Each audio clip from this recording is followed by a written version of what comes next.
This is not as good as your impression, but I was thinking, do like a little, "Are you the kid that died in the go-kart?" You the child killed by the cold card.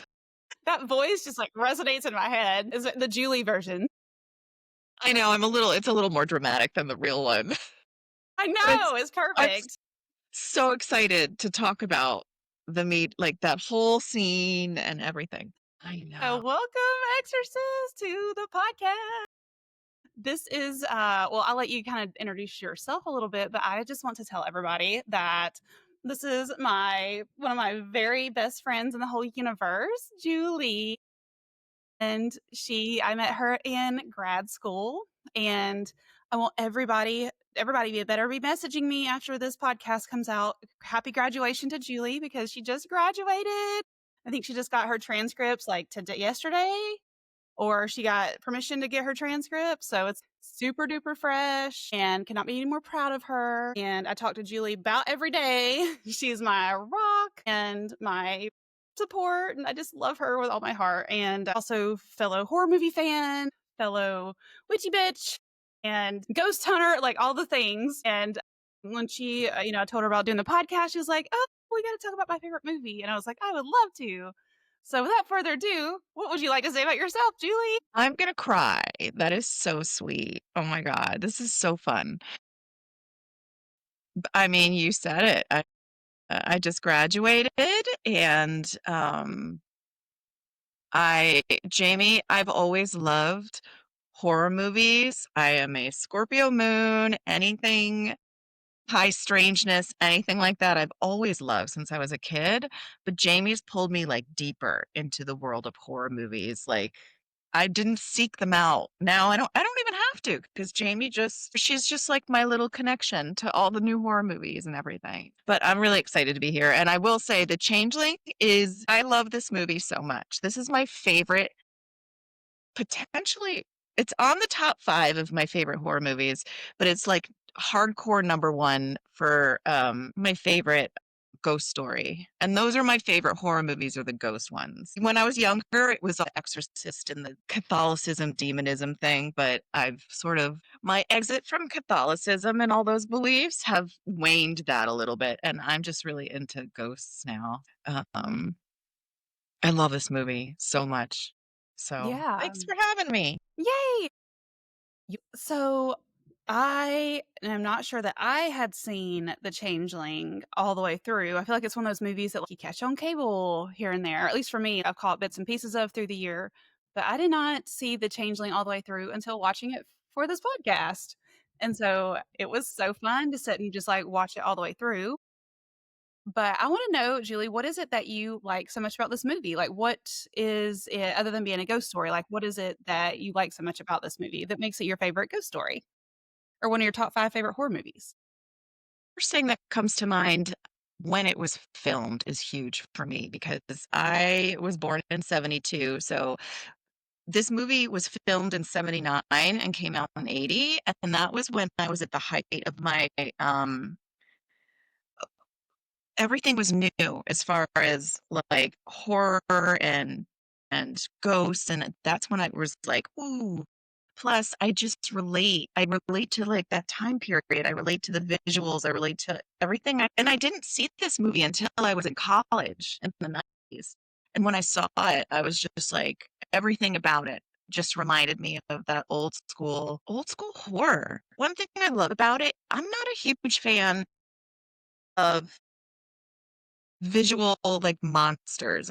Not like I know I watched your podcast on, oh my god, Big Head, Pumpkinhead, and you were talking about the monster and, just whenever you see monsters and stuff, they used to scare me, but I don't know, I don't get the same reaction. I like the subtlety of these kinds of ghost stories. Like the one piano key being pressed down, like the camera hones in on the one p or the door slowly opening.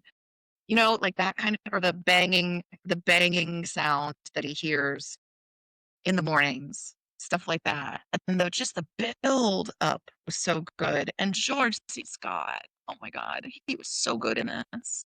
He was so good in Yes. that, and the whole story, I don't know, I just loved the way all the pieces were put together in it, and, but I have to say, like, yeah, there's something about that time period, and I think, for younger folks, I've talked to, like, people in their 20s and, like, early 30s, and they don't and I know you're in your 30s, and they're like, "Yeah, I saw The Exorcist, it was okay." And I'm like, "But what are you talking about? It was freaky." Like, I saw The Omen, and it was okay, but it wasn't really scary. I'm like, "You have a whole different like, this is the part of the time in my life when I was so like, it was all new, and it was so influential, and, like, it just sticks with you." Yeah, Yes. Oh my gosh, so this is, like, nostalgia for you, and word, so it's like nostalgic. yeah, it's, like, nostalgic, and, I don't really like creature features either, so for me to even like Pumpkinhead, for me, that's, like, all nostalgia for me. Like, that's n I mean, that's, like, pure nostalgia. I tell you what, Julie, was watching the when I was watching The Changeling, I actually Googled is there any overlap between the cinematography or direction or editing between the Changeling and The Exorcist because so much of like atmosphere and the way it was shot was so it just had like a Exorcist vibe to it. And the answer was no. There was no overlap, but it was just that style or that vibe that there was something about it. And it was like, that is so interesting. It was just a whole vibe kind of from that Yeah. time. Even, like yeah, that whole vibe, and it's like, the camera movement that it did in that time, and, like Mhm. so even when you look at movies that are made now, but are made, like, specifically made in that to be retro, what makes it retro? Camera angles, music, Mhm. timing. I So, I don't know, I was thinking you tell me which direction you wanna go. You have 2 this is the first time I've had 2 mental health professionals on the show. What? Crazy. That's And so so fun. I know, so obviously we could talk about the mental health themes, which I think we're gonna have to weave in at some point, but you talked about the music of the movie and how that, like, adds to the atmosphere and vibe. Julie is a musician. I almost said magician. She's also a magician. That was Zener. Was that Wiener? She has to be where all the action is. Our lead character being a composer, and there was a cool scene with, like, the orchestra, and then he goes to class, and all these people show up to his class, and he made the joke about, like, only, like, 23 people registered or something, and so I just wonder from your point of view, the experience of, like, the lead character being a musician, what was that like? And it was fun. Like, it was one thing I remember is because I played the like, it's been a long time, but I played the violin.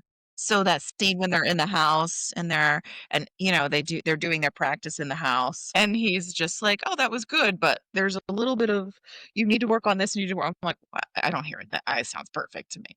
But the whole aspect of the musician, I mean, the music Yeah. box theme just run it like, after I watched it again, it's been running through my head for, like, 2 days. Mm. It's just brilliant, and the way that's what I meant with, like, the way it was all the puzzle pieces of the movie were put together, using the music box as a paranormal like, when he was playing it, and then you hear it on the music box when he finds it, and then they play it together. I thought that was brilliant. That was creepy because I think he was like, "I recorded this days ago, and then when I just found this music box," and yeah, like, when they synced it up, it was the same tune. Yeah, that was super creepy. Yeah. You like my Ride Me cup, massive Mardi Gras cup? This is That's the kinda awesome. shit it's the kinda shit that you catch in the Mardi Gras parades around here. My god, that's so fun. Yes. Dive into the mental healthy stuff? Yeah, let's do What are that. your tell me your thoughts first. Well, the first thing that I caught on to was, grief and bereavement and loss, because clearly, he loses his wife and kid at the very beginning of the movie, which is really sad in a really tragic way. And I actually talked a little bit about this in the Pumpkinhead episode because I touched on some grief in that episode about the stages of grief and how that there are stages of grief and sometimes they apply, sometimes they don't. But I was like, oh, he even kind of named his own stages of grief in the movie, and I wrote them down because he was like, well, first I was in shock, and then I went half crazy, And then I started making demands of myself and I decided to start my job. And then later on, well, I'll talk about that later. And so it was interesting how he was kind of recapping the stages that he went through. At some point in the movie, it showed him laying in bed just crying, and it was really sad. But then there was also this a couple times in the movie, at least one point where I remember where it was the lady from the Preservation Society was asking him about his wife and child, and he kind of turned away from it. He didn't want to talk to her about it. And I think that that's such a representation of, I don't know, well, grief for sure, about how it's so hard to talk about that with other people. Grief is like literally like turning away from talking about grief with other people. It's such a hard thing to do. We don't really know how to talk about grief. And then further for men, I think, and I think this podcast is going to start sounding like a man hating podcast if it wasn't for Ryan. But it's just a fact, we learn about it in school about men like seek mental health care at like less rate than women.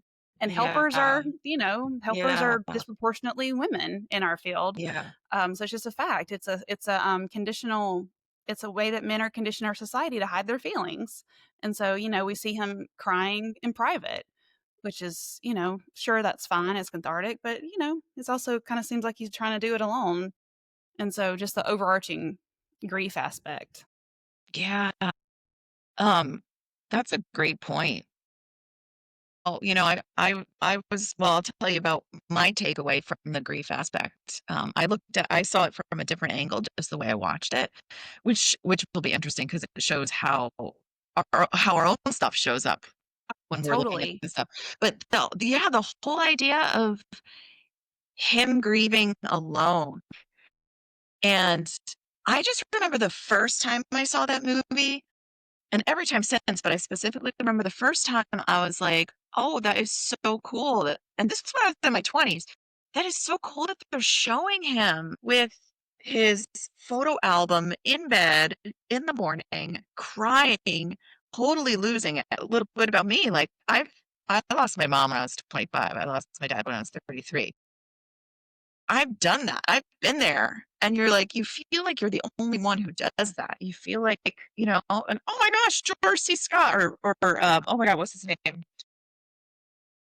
What's his name in the movie? Oh, I don't even know what's his name in the movie. I tend to do that. I just call people by their real names. Yeah, but anyway, so yeah, I just remember there was something so powerful about just watching him cry at this big, strong, gruff man. If you look at the roles that he's played over his lifetime, big, strong, tough George C. Scott, and it's a testament to what a good actor he is. My takeaway on the flip side was John is his name. John. Right. Yes. People's reaction to his grief was really interesting to me. And first, I should say, I know that there's a big, huge part of this is that the movie's not about people's reaction to its grief, so they're gonna have to pace the movie with the point of the movie, which is ghost story and, all that stuff. But in that scene where he's with his friends and he's talking about his stages that he went through. And so he goes, first I was in shock, then I was this, just like you just said, and then I decided I needed to start making demands of myself. And then he stopped, and then they're just like, "Well, we're glad you're here." Like that's all he said. Like in my mind, from the real life perspective, again, I know this is pacing for the movie, you know, but in my mind, I'm like, that's it. That's all you have to say. Like he's opening up to you. And Yeah. it just it made me start to think about throughout the whole movie about people's reactions to other people's grief and Yes. how incredibly complicated it is because people don't know what to say or they say the absolute wrong thing, like, "Oh, he's in a better place," or, but it was interesting to me that they didn't even, acknowledge what he said, and maybe Yeah. we're trained to completely focus in and acknowledge what people say. And Yeah. having been on his side of it before and that feeling of the world is going on around me, people aren't as affected by this incredible loss that it just so much stuff came up around that for me. It was really interesting. And then also in the same vein of all that, There was when see, I'm calling her Trish. Trish, here's a fun fact. Did you know the woman that played that Trish Van Devere is the woman that played his sort of love interest in the movie? Like there was a little spark or something. From the Preservation Society? Yes. Oh my God, I'm so sorry. Get off. She's making everything wiggle. Hey, I don't know, like, my dogs make constant appearances in this, Okay. and Bing Bong comes in whining and pitching a fit. Okay. And she's making the camera go like this, like a fun fact is the Preservation Society lady, played by Trish Vanderveer, was actually married to George C. Scott in real life Hey, until his death in 1999. See, I did do research. It's just not mental health reasons. no, I'm glad you did because, I mean, that's why I love when other people come on the show because it gets so focused on the mental health stuff, and I know that other people listen to this podcast for, like, the actual movie part of it, so thanks for bringing something else to the table. About people's reactions to other people's grief. Another time was when she found his ball in the furniture and she just held it up and she said, "That was my daughter Kathy's," and she just put it back and didn't say anything. Yeah. You know, I was just like, people are terrified of confronting people's grief. And then there's one more. Nope, I think that was it. That was the moment I was thinking of too, whenever she found the ball, put it back. But I totally forgot even about the friends at the beginning that were like, got your hair. Come on. Not that you just told us this really intense thing. Yeah. But I think that's so interesting, Julie, because yeah, on one hand, we definitely both caught on to this fact that, people literally turning away from his grief and just like not engaging with him. But you really relating to him sitting in bed crying and having that catharsis of just like connecting with those memories. And so, yeah, it's interesting. I think that's another reason that horror movies can be so healing is like being able to see ourselves in the characters and being able to relate to things that are so painful and human. I mean, thanks for sharing about with the audience about your loss. And, I've shared, well, I don't know if I've shared, I guess I'll just remind folks that, my mom died in 2022 and my dad died this year. You've been one of my rocks and supporting me. And because you've been through a loss of both of your parents, I mean, you were so supportive for me.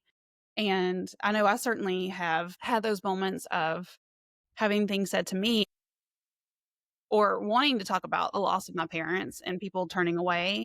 And then I've had people that have met me with things that just really felt super healing. And so it's like it's a total spectrum. And again, I don't think people mean to turn away or mean to say things that are hurtful. They're just trying to help, but it's just we just generally don't know what to do. Like grief is scary and like loss is scary. And so Yeah. I know one thing for me is like that I absolutely hate and that people do a lot because I'm from the South where everyone's Baptist or, Methodist or and in Louisiana, everybody's Catholic. And, I haven't been religious since I was a teenager. And something that people often would tell me is like, oh, well, you can rest assured they're in heaven or, their soul is with Jesus or, I'm like, that is not at all comforting to me. In fact, it just pisses me off more than anything. And again, I know for them, that's like the ultimate comfort to know that their loved one is like living in the parties of gold in their mansion or whatever. But for me, that just pisses me off because I'm like, did you even know my mom and dad? Like, they're definitely not. I don't know. Yeah. But like, Yeah. um, Yeah. Well, it's and so, interesting because it's about people's intentions, right? I yeah, think that's what's so hard, not to get political, but like that's what's so hard about so much that's happening in the world right now. People have good intentions when they say things like he's in a better place or I don't know, whatever they say. And like you just said, I think it's really important that to them that's the ultimate comfort, right? yeah, But to you, it's like almost enraging. Like, and then there's the deeper layers of there's so many deep layers of triggering for that, especially in the South and the religious yeah, stuff and religious trauma. Yeah, yeah, that's really interesting. exactly. And then, like yesterday, and someone actually sent me a Facebook message of my mom and said, hey, this came up in my memories yesterday and just want to tell you I just want to share this with you. And I was like, oh my God, thank you. Thank you for remembering her. To me, that is the ultimate thing you can say to me. Please ask me about my parents. I want to talk That is about them. the best. That is the best when people bring them up and bring up the good memories and especially when it's unexpected. Yeah, Yeah, exactly. I don't know. I was gonna say I don't even care if it's bad memories. I just want to talk about them. And so for yeah, me, that's the best thing, and the worst thing is projecting your own beliefs onto me. But again, I know people don't mean to do that, and I try not to get upset about that. I just tell them, "Thank you." You know, I hear your intention, but yeah. I can't help my feelings either. But what about you, Julie? What works for you, and like what doesn't work for you? I think the same thing that you just mentioned is when people bring them up or randomly send a picture that especially one that you've never seen before. Oh, It's like you thought you've gotten every ounce of them from their life, and then you see something new, and it's like, it was so long ago for both of them. It was almost 30 years for my mom, 20 for my dad. So, I'm trying to go back to then because now it's not as much, you know, present as far as what other people say that might irritate me or negatively affect me. I just remember after like the funeral and stuff, that to me is the hardest time because that's when everything dies down and other people go back to their own lives. And I think the silence for me is that I think I needed people to check in more, you mm, know? But I was like with my mom, I was 25. Like, oh, I mean, at 25, my friends, our brains were just fully developed, right? yeah, If. And 25 is a hard time. No, yeah. it's like you're trying to figure out who you are. We all have our own stuff going on. And so I see that, but it's also I am in this grief storm and everybody else goes back to like a norm. People don't think about it as much until they talk to you or whatever. And so the checking in, I think the silence was really hard. I think it was different when my dad died at 33. People were more mature. Again, there's no bad intentions. It's bring back to intentions, right? Hmm. Everybody had good intentions. And that's not to say that nobody did either. I had, Sure. some folks who were I have a good friend who lost her parents super much younger than I did. I mean, crazy younger than I did. And she was very shout out Terry. Terry. Terry is. We're actually all going to Miami and at the end of the month. Woo! It's a friend of. Terry's taken us to Miami for my graduation. And we're gonna celebrate Jamie's graduate, belated celebration of Jamie's graduation. That's gonna be interesting because there's gonna be three therapists. One of them Yeah. has been doing it for 25 years, and then the other 2 newbies. You're the middle one. I'm the baby. Well, I feel like I know you tell me sometimes that you've learned from my supervision, but I've also learned from Terry via you. So it's like we've just Yes, all kind of been sharing consultation and supervision via each other. yes, yes. I also can I do another shout out really Of fast? course, yeah. This is happening so fast and so fun. I was going back to the Changeling. I first saw it, like I said, in my 20s, and my good friend Melissa and I watched it together. And that has been the staple of our friendship since like before, whenever that was. Like every, at least every 2 to 3 years, after a few drinks, one of us will break out. Are you the girl killed by the cold cop? Like it brings back so much. It's such an integral part of our friendship. And so I just want to give Melissa a shout out. That's so funny. I feel like I know all your friends, even though I haven't met. I Oh my gosh. know. I feel the same. Julie lives in This New is like a England, by the love way. fest for everyone to see. A friendship love fest open for everyone to watch. Yes, exactly. We love each other. Well, so this is a reminder, folks, because well, this is a podcast about mental health, and even though I'm supposed to give a disclaimer, this is for entertainment purposes only. Because my supervisor said that. When Shannon listens to this podcast, by the way, Julie, I'm mortified. Shannon. Shannon, I have gotten free advice from you through Shannon. Jamie. So thank you. Should I not say that? Now I'm going to start getting No, you can bills totally say for that. super That's what quick. we're, Oh, hey, kidding. we're supposed to share in this field. Yes. But this is for entertainment purposes only. But with that being said, I think the takeaway is from you, and I think this is such a good reminder, is check on your friends, check on your grieving friends. It's like, even if it's been, like a month or 2 months or 6 months, it still hurts. And just because you've And moved you know on what? or the world's moved on, I mean, they probably haven't. And, also check, even if somebody in your friend's life didn't die, but they're like, super happy and okay all the time, like, usually the super happy people, they need to check in too, because a lot of times we think they're so good, they're fine, they're good, but like, they got stuff going on and they're holding it all on their own and they appear great and they may be great, but check on them. Hmm. So Absolutely. That's so good call, true. Jamie. Good call. I have never tried this on a podcast, but I figured I might do this since we're talking about it. I have this handout that I give people sometimes. So I figured I'll just pull it up.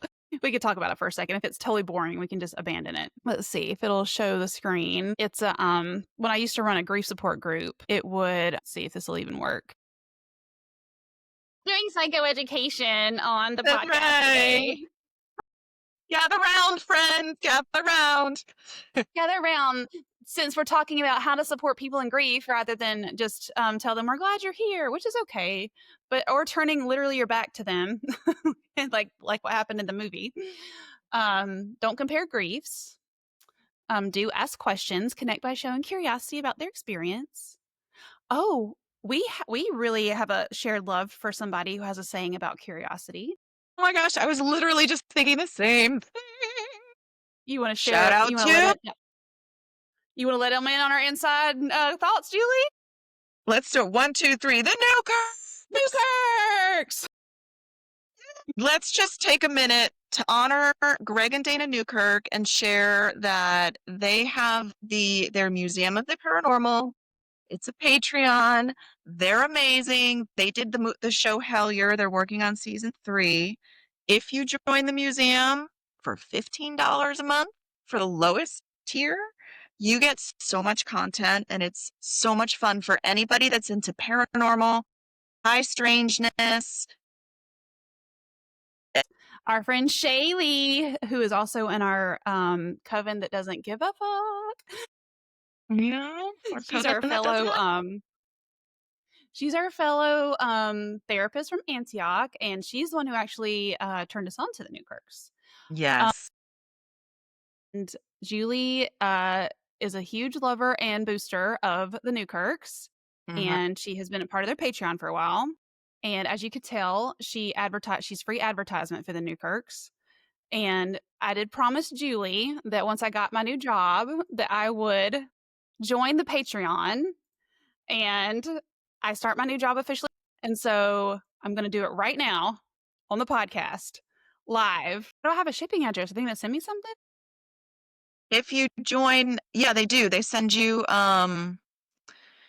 you get a package every year, good fun stuff. And then if you join Magic of the Month, you get a monthly Magic of the Month box.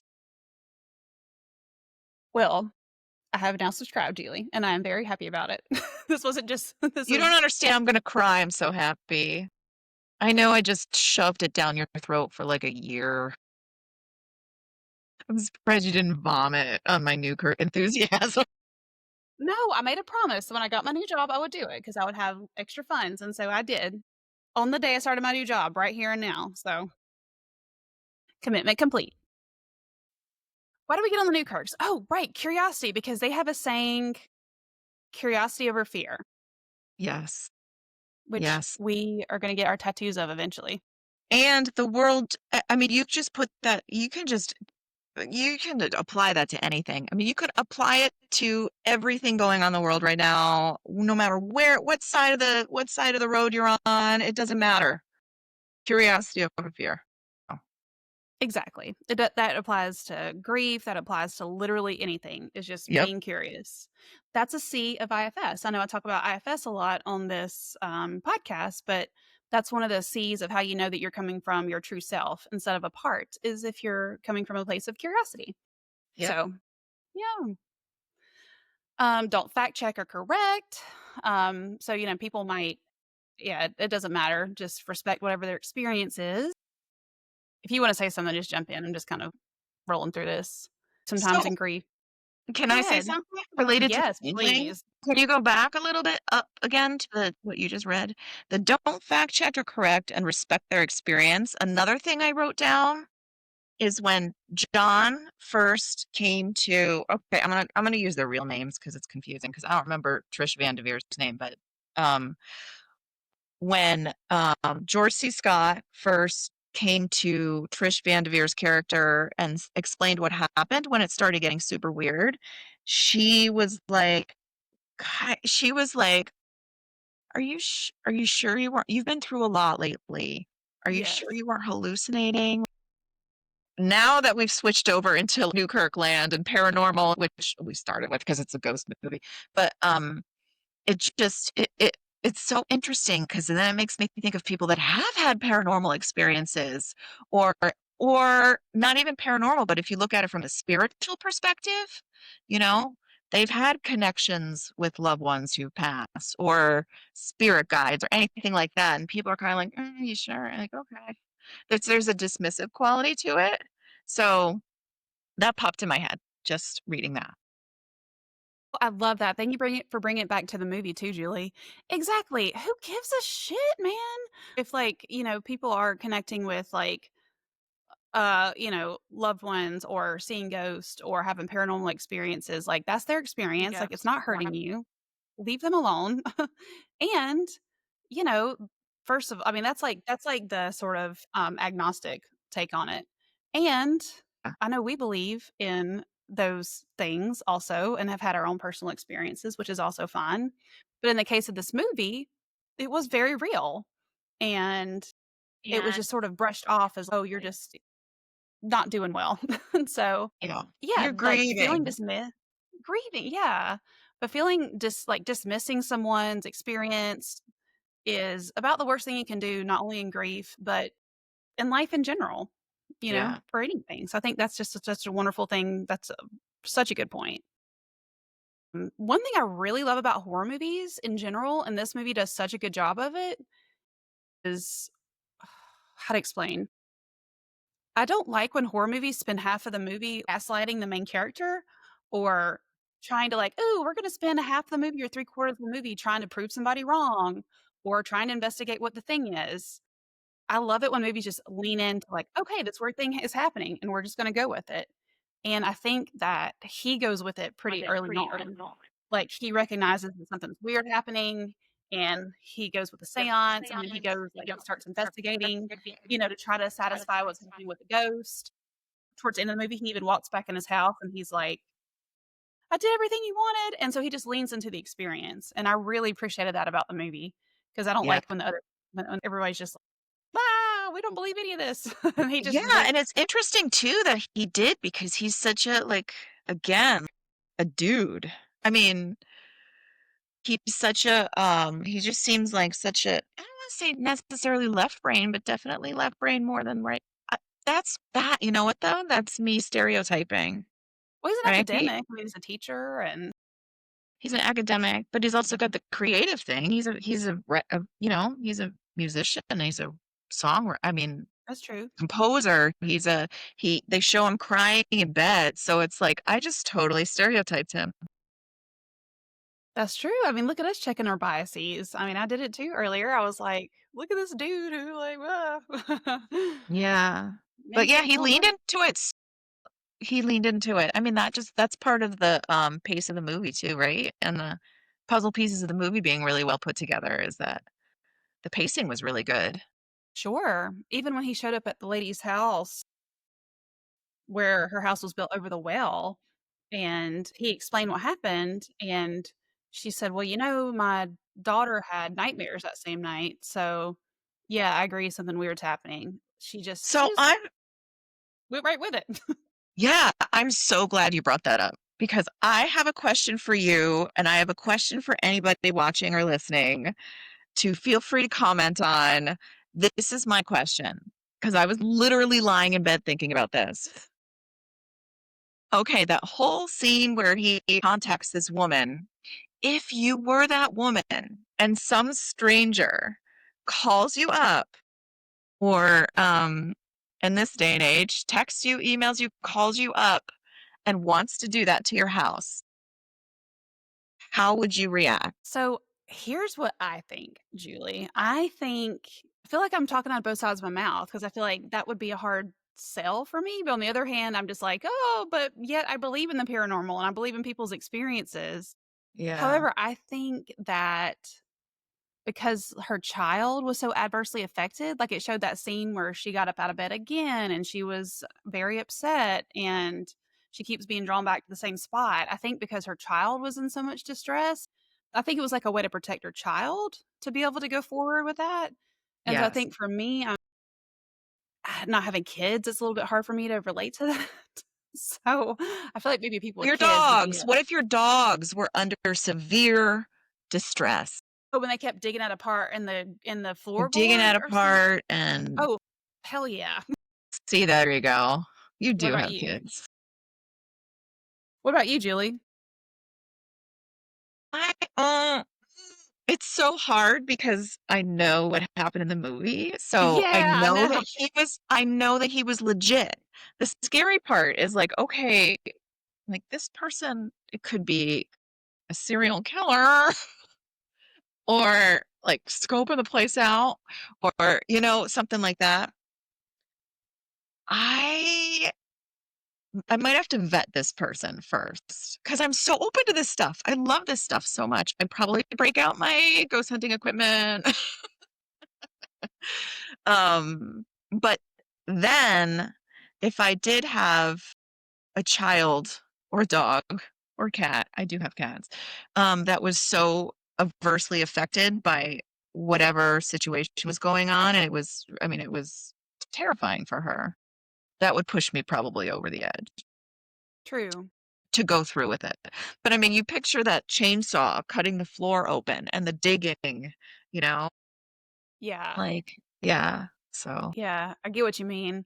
But it's a good point too because, Joseph was so willing to Joseph was so willing to communicate that I mean, you could pull out your, was it REM pod? Is it a REM pod? yeah, or any of, yeah, yeah, I'm sure that yeah. thing would light up. Dosing rods. I know, I'm sure. Yes, for sure. Yes. Yeah, I love that that you just thing. said REM pod. Is that what it is? Yeah, I just love that you just said that. Can you hang on 1 second? Sure, yeah. Oh my god, I can't believe you brought that up. Amy, did you make this for my birthday? I don't Think remember why you made it. so. I think that This was for is your birth. this is paranormal investigating. This is the REM pod.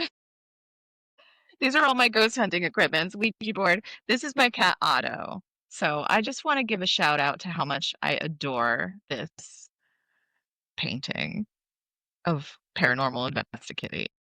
I'm glad you love it, Julie. That was so fun for me to make. And I still wanna do one of Zener Beaner too. It's on my agenda.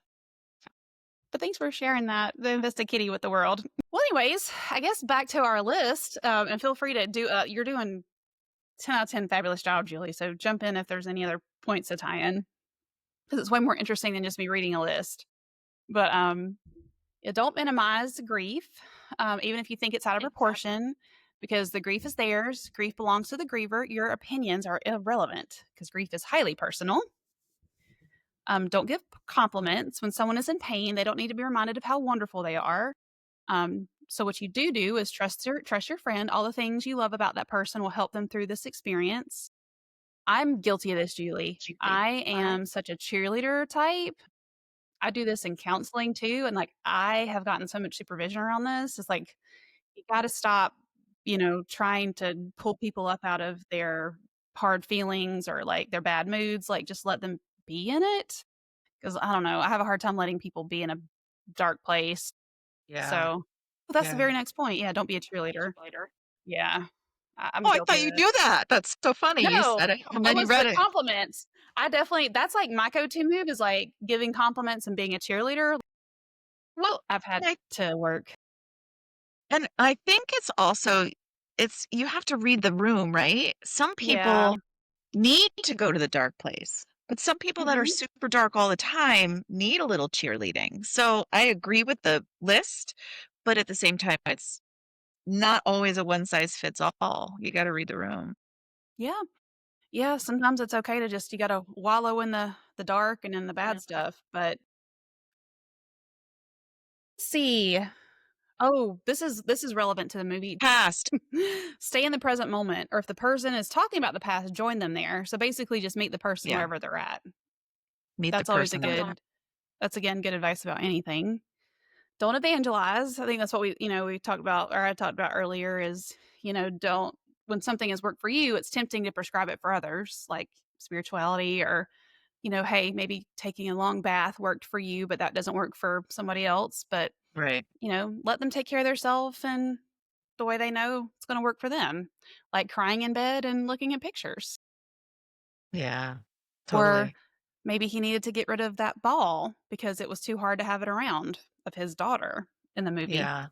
But yet it kept coming back, which was super creepy. That bouncing down the stairs scene, woo! Yeah. That scene I also wrote a little note about. I think that because I've seen that in other um either shows. I think they did it. I'm a huge Supernatural fan for anybody out there that if you're a Supernatural, I'm making everybody write in the comments. If you're a Supernatural crazy Supernatural fan, write it in the comments. Uh, but I've seen that ball scene in other things, and I can't help but wonder if this is where it originated from. This movie, you Interesting, know, probably. all these sort of horror tropes that we see in more recent movies. It's like a lot of them originated from earlier horror movies and stuff. Yeah, that's so true. Such an iconic scene. Yeah, totally. And the last one is, consent, don't start with solutions. I like this one too because I think this is another one that's just a good thing for supporting anybody is like, "Hey, do you need a vent? Do you need advice? Or do you just Yeah, do you need support? What do you ask. need?" What do you need? Yeah, just asking Totally. first. Yep, for sure. Yeah. Oh, now our faces are big back again. Gosh, hi, big faces. Yay! I now have 2 questions. First question is, um, the medium scene, I know you said that's one of your favorite scenes. The pinnacle of the movie. It's the turning point. Yeah, It's the pinnacle of the movie. And exactly. let's talk about the medium scene. Yeah. Are you the child that's killed by the cool cock? See the child killed by the cold call. Julie, you're Julie the ghost hunter, like it says in your screen there. I am curious because I know that, just us being fans of Newkirk, we've seen them do the Estes method and, other ghost hunting type methods. Have you ever seen that the writing Well, let me just first say that I am not like this professional ghost hunter type person. I'm an absolute amateur, and it's just something you're for the most fun. professional one that's ever gonna come on the show, so congratulations. Never been paid, only paid to do it. I mean, I've seen it in other movies, but I've never seen it in real life. Like, I've never seen anybody that I've like been ghost hunting with has done it. But it's automatic writing is a thing. Oh, that's what that is. Yeah, automatic writing. So if you Google automatic writing, it's a big thing for, communication with spirit guides or, mediums use it just like you see in the movie, except it's a little more chill.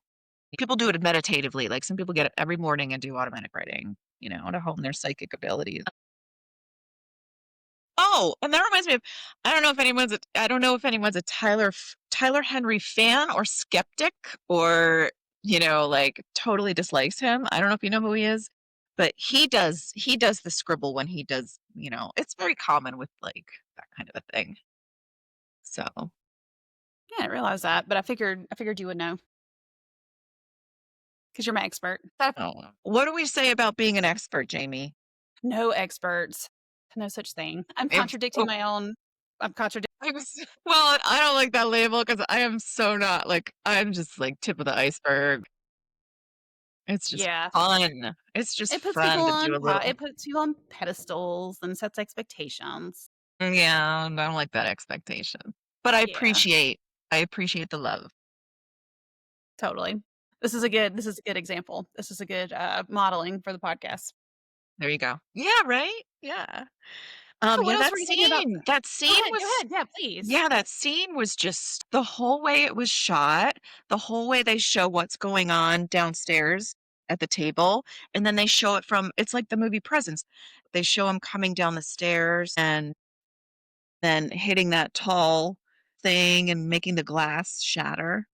Mhm. That's like yeah, which the movie Presents would be a fun one to talk about too. That reminds me of Presents. It so would Um, be.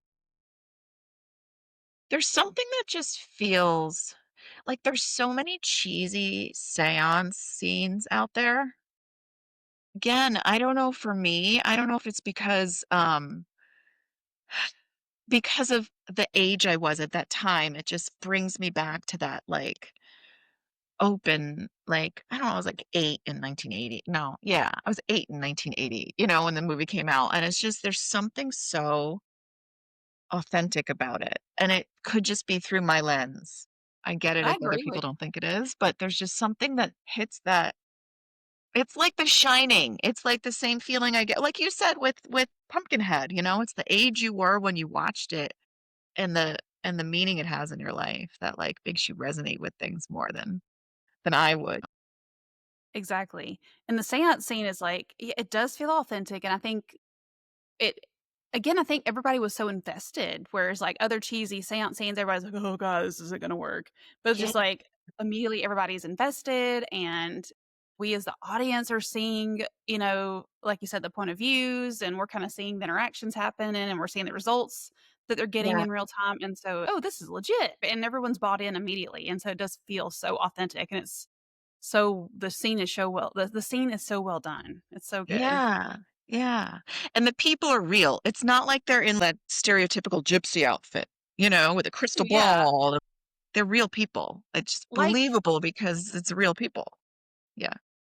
the medium and presence actually, who shows up at the house, who's just like in Yes. her like blue collar, work jeans and Yeah. who's like missing work to come Yeah. read the house. Yeah. It's interesting.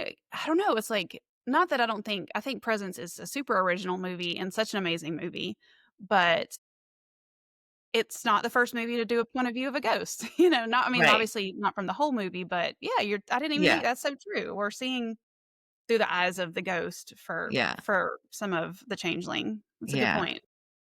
But The Presence is so brilliant because the whole movie, I mean, to be able to tell a story from just the camera angle, the presence, I just think that was amazing. But that's a whole other podcast. So That is. We'll have to do that one later. Um, but I'm not doing Bring Her Back. That movie still no, I'm still not I was literally just gonna say okay. Amy and I oh, I have know so bad, I hate that movie. opposite opposite ends of the spectrum feelings about Bring Her Back. And that's why it would be really fun to do that one together. Every time that movie gets brought up in the Friends of Horror Weekly group, I'm like, "Fuck that movie." Oh my god, it was so brilliant. You're like, "Fuck Everybody that loves I'm not movie." literally the only one that hates that movie. I know, but that would make it even more fun because it's True. it's it's so it's so all over the spectrum, You're right? so right. You're so right. I should do movies that I don't necessarily love. I should that would be a good one to do for that reason, for sure. I know it's kinda triggering for very many people, and I know it's a little triggering for you too, so Yeah. but it also brings up the whole well, we'll talk about it when we do the podcast, if and We'll do when, it. We'll do this again. We'll do this again because this is because I so much feel like fun. we could talk for hours right now, just right now. I was about to say this is fun. Gosh. Oh, I wanted to ask you because the other question I had is I am not totally sure that I understand the ending of the I can't Changeling. either. Well, really? I was thinking about that before we just came on together. You know what? I love that movie so much, but I'm not getting the fire. I'm not. understanding, like, where did the fire Yeah, start? Where did the right. fire come from? And what does it mean? Yeah, because it seems like because I think that even John in the movie thought that once he found his body and and then he was like, "Okay, well, I found his body. I thought that's what you wanted."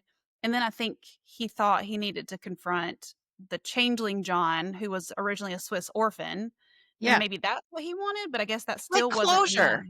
Yeah. That's It's still but it seems like, he didn't want just him to find his body, he didn't want him to just confront the changeling Joseph, he wanted him to also he wanted, like, revenge, or he wanted to, like, to burn it all down? I don't know, like that's kind of what that's what it's all pointing to, right? It's yeah. almost like that idea again, such a geek.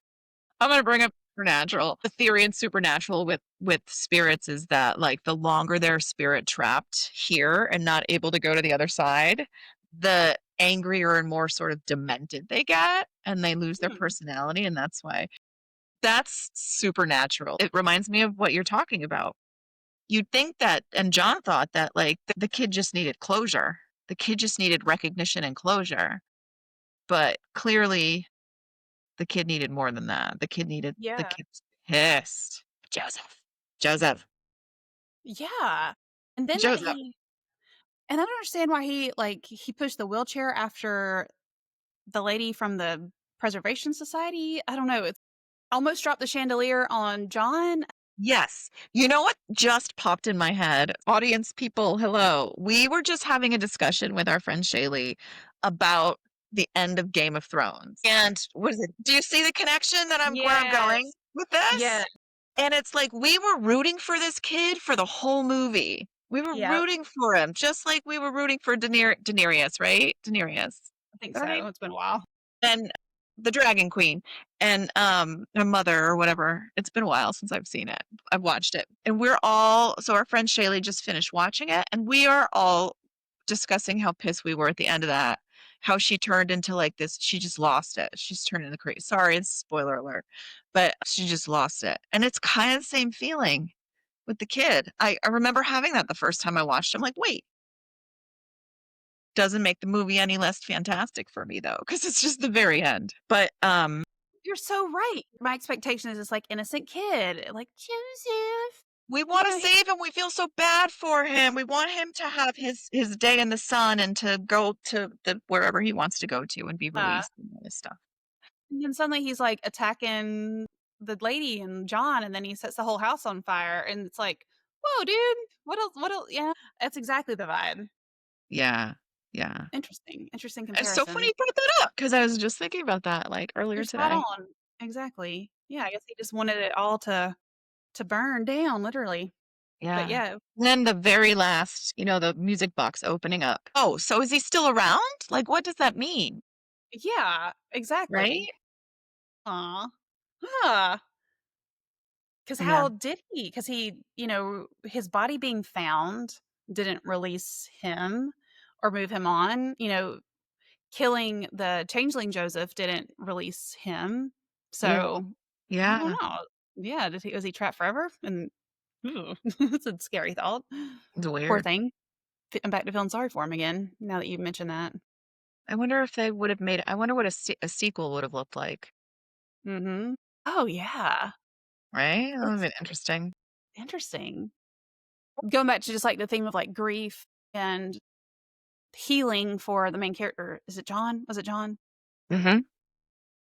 John Russell. John Russell. He does get so invested in this case that there is this almost this overall metaphor that if he can solve this case, save his kid's legacy or whatever, he can move through his own grief, or he can maybe move through his own process of grief. I don't know. So there's almost Yeah. these like small grief moments, but I feel like there's almost this overall not obsession, but like fixation he gets on completing this Yeah. process. Almost like grief is like almost I don't think grief you never complete grief, but there is like some Closure completion on something. closure. Yeah, exactly. Like he And needs to it's move towards almost closure. right, and it's almost like I couldn't save my daughter, but I can save this kid, right? Yes, exactly. And I think that also what's so great about the way the whole storyline is that the kid the kid latches onto him for help because he's grieving, because Yes. he has his ball and his memories of his daughter, and like there's that, that energetic vibration or whatever woo-woo word you want to say. Yeah, exactly. He knows he's primed for this, and he's primed up for that because of the grief. He's, more spiritually sensitive maybe. The veil's Yeah, thinner. yeah. But that's interesting too because, I mean, as therapists, we have to be extra aware of that kinda stuff too, of with clients, as far as seeing attachment figures or people that we wanna rescue or save or connect with in others and our clients and stuff. So that's something that we're definitely taught to look out for in Gotta check school. ourselves. The Check ourselves. counter transference, right? Yeah, Yeah. And it's true. exactly. There's some people that you're like, I want to be your best friend. Mhm. Or It you happens. remind me of my mother. Tuck me in. Dude, it happens. It totally happens. It's a natural part of it. It works because Yeah. we're humans doing human work, but I think it's, Yes. Yes. checking on that. That's, Yes. For sure. can't be Johns chasing down, we can do that in our personal lives, but not in our context of being a therapist. Yeah. We can do it in our the realm of ghost hunting. We can do what Exactly. John did, but we can't do it as therapists. Exactly. You were gonna say something. You said it was a subject change, and I have to It was a know. little bit of a subject change, and I keep bringing up all these other movies, and I don't want to, like dilute the Changeling thing. No! But it is I know the connection is George C. Scott, and you and I randomly last weekend, just randomly, never saw it, watched. I think it wasn't random because I had just watched The Changeling and George C. Scott is in both of these, but watched The Exorcist Exorcist 3. 3 for the first time Me ever. too. And then I found out that you randomly did too. Like we didn't know we were doing it. It's so weird. And I'm so because it excited. popped same George C. Scott thing. You said it popped up on your feed or whatever. And I want I'm so interactive. Anybody out there listening, what did you think? Thumbs up or thumbs down? Because we were having the discussion about we started to have the discussion. We didn't really finish it, but I just think George C. Scott he can make anything amazing. His depth of acting, he just brings so much depth to the characters that you can take like the cheesiest horror movie and he will make it good. Not that it was cheesy, but and also I don't want to go too far into another movie. Let me ask. So, I gotta be honest, and I was born in '87, so this is like the Changeling was obviously a little before I was born, and The Exorcist 3, I think, was like 90? 1990? 1990. Okay. Yes. Yeah, which I loved. I also, yeah, like you said, randomly watched it, and he definitely played a hard ass cop, which was cool. Like, again, that sort of different character. But he's also the same cop from the first one. He's just a different actor. So the cop that Ooh. investigated in Exorcist 1, the first one, he's the Yeah, same character. true. And the priest, Ed Flanders, is also the same priest character from the first one. Yeah, yeah, that's right. And then, yeah, Carrion, Yeah, Carrie, what's his name? An Irish. yeah, totally. So I don't know anything else he's in. So what else has he been in? I'm not familiar George with him. George George C. C. Scott. Scott? Sounds like you're very familiar with him God. Now I'm blanking out, of course. Wasn't he in Patton? Isn't that the big one? because he was already He's such a celebrated actor. because he was already a little bit So older. this is most people know this, but I'm gonna do more fun facts. His ex-wife. Fun fact is he was married. Do you know who Colleen Dewhurst is? Don't. Okay, she's a famous actress as well. I don't know if you watched. She was Marilla in the original Anne of Green Gables movies. This No. is our generation gap. So No. she was a famous actress and she was married to him. And Campbell Scott, do you know Campbell Scott? Okay, this is a total generation. Did you ever watch? Okay, I'm totally aging myself now. That's their son. He was in Singles. Did you see Singles? I did Okay, we got not. work to do. We'll talk about it. We'll talk about it off camera. We got work to do. This happens to me all You the have to time. see Singles because we're both huge Pearl Jam fans and Pearl Jam's in Singles. So that's all I'll say. It's going on my watch list right now. Okay. But yeah, My George C. Scott, I mean, he died in 99, so he's I didn't know filmography. Oh God, he's in he so was many already things. a little bit older in The Changeling, and then, seeing him the way he aged from The Changeling to The Exorcist 3, I mean, Yeah. whatever, hair dye is a thing, but, like, he went from being brown-haired, I would guess, like, 50 to, like, clearly, like, white-headed and much like grandpa vibes. So I looked up George C. Scott's filmography, but if you don't know Singles with Pearl Jam, then you're definitely not going to know any of his other movies. But that's okay. There's nothing wrong with that. I don't know a lot of movies, like from the same distance time period for me. So, No, that's okay. It happens all the time in the Friends of Horror Weekly group. Someone will post, like, a series of movies, and I'll be like, "I feel like I've never seen any horror movies ever. Like, how can I call myself a horror movie fan?" stop. You would really like, someone in that group does a podcast called Manic Movie Monday. I think she's about your age, and she does these B movies, like, and some not they're not all Fun. horror movies, but she just did one, this week on Death Spa, which was this, like, crazy horror B movie. It was great, actually. I watched it last night. Okay, Manic, what is it called? Manic Movie Monday? Manic Movie Monday. Shout out to Manic Movie Monday. If you put George C. Scott in all of your B movies, they would win an Oscar. That's my prediction. I wonder if So if he you can won an find someone that does like CGI and put him in the movies. Yeah, exactly. Yeah, he was awesome. But yeah, The Exorcist 3, God, I know I feel like All but it's over. so hard not to talk about it, but I loved it. It was so freaking good. It was amazing. I rewind that scene where they like the nurse, the killer was coming behind the nurse with the I rewind it like 5 times because it happened See, so fast. It was so good. that that's what I was talking about at the beginning with true horror. It's such a simple, quick, I mean, it's like a microsecond, right? Just It's using so the fast. frame. Just use the frame just from like here to here, like, and it's done. But it was like Yeah. And the horrifying. suspense that's built up before it because they're just showing that long camera angle down the hallway and Yes. just the la-di-da-di-da, and you're waiting, and then like you think something's about to happen. Yeah. And then yeah, oh, that's brilliant. It's brilliant. And then It the was the walking on the wall, the person walking on the wall, that was Oh my creepy god, as that fuck. I just Yeah. got chills thinking about that scene. That fucking freaked me out. Oh my Yeah. god. That was Yeah. it was so And here's fun fact. I'm full of fun facts. The scene in The Exorcist 3 where I don't remember if it was a dream or what, but the angels when he's in the train station and he has a dream about the angels. One of those is Samuel L. Jackson. L. No way. Jackson's one of the angels. And I don't know if you saw Fabio or if you even know who Fabio is.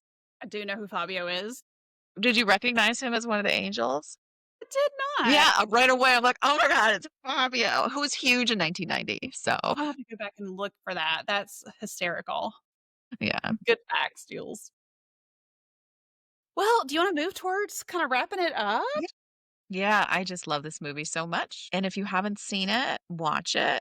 And yeah, that's it. Yeah. Well, I always ask the question in my podcast, sit here and think Yeah, about it's it, good. and Bring it on. Remember, I'm you a Gen Xer. I'm tough. But what demons did you exercise by either watching this movie or by doing this podcast episode? Sometimes I feel like a total geek when it comes to horror movies and paranormal stuff. And it's not something that like some of my people, I don't like geek out with some of my friends and some of my family and stuff like that. And I think what was so fun about this was exercising that shy girl that like, the shy girl that's like, yeah, I love horror movies. Like, and you don't know that side of me because we talk about this stuff all the time, but and I think it was also, so that's what I've exercised. Is insecurity the right word? Sure, I yeah. don't know. Insecurity about expressing myself about how much I love this stuff and how I geek out on it. And I just want to say, I think that your whole idea of doing mental health and horror movies is fucking brilliant. I love it so much. I think it's so fun. Well, thanks, Julie. Well, oh my god, I'm so honored that you're here, honestly, because like, you're my best friend, and I love you, and, like, you're also a mental health professional, and you Oh, love stop. paranormal and horror, and I know. Recap all the reasons why I'm glad you're here. I don't know, I don't know how to Ditto. say it. I'm exercising the shame or the, like, stigma of expressing friend love or whatever that is. I don't know, like, the stigma of, like, expressing love for friends. Mm, There's all kinds of different shapes and sizes and ways to express love, but, like, I'm just feeling yeah. and fuzzies and just yeah, does that make sense? Yes, and it makes me think, like, guys have the word bromance. What's our we have, like, a girl bromance. You Yes. know, it's like friendship romance or something like that, Yes. Oh which my and it's so god. fun because it's polyamorous. You can have it with as many friends as you want and still feel like the girl Love bromance. Yeah, yeah, absolutely, because like, love is endless. It's not finite, like, there's enough to go around, there's enough to share, and, like, it doesn't have to deplete you, like, like you said, like, there's more than yeah, enough to go around, and doesn't have to, like, yeah, be selective. I love that, that's such a good way to put right. that, but yeah, I feel like, yeah, I feel like, it feels good to express that bromance, which is called bromance, 'cause, Exactly. we don't have to be gendered here until we come up with something Yeah, we'll think about it. We'll think about it. We'll come up with something. exactly. Thank you so Alright. much. Well, Thank you thank so you much so for having much. me Thank you on. for your So much time. fun. Thank you for your time, Jules. It's a wrap. Okay, bye. Bye.